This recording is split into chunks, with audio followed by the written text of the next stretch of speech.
ব'লক আজি নদীলৈ যাওঁ।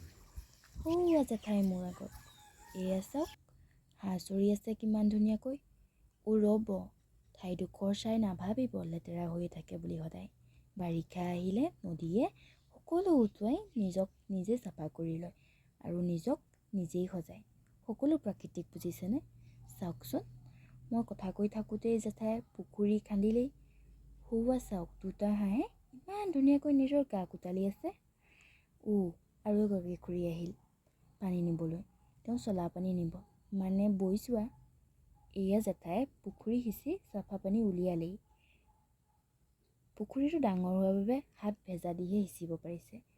এতিয়া পানী ভৰাই ল'লোঁ আৰু চাওকচোন, বেলিটো ডুবিবলৈকে হ'ল। পানীখিনি চাওকচোন কিমান ধুনীয়া লাগিছে। এই নৈখনতে সৰুৰে পৰা সাঁতুৰি নাদুৰি খেলি গা ধুই ডাঙৰ হৈছোঁ।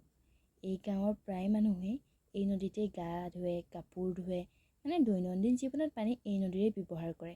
সেয়েহে এই নদীখন আমাৰ বৰ মৰমৰ সকলোৰে। আজিলৈ আহিছোঁ, বাই।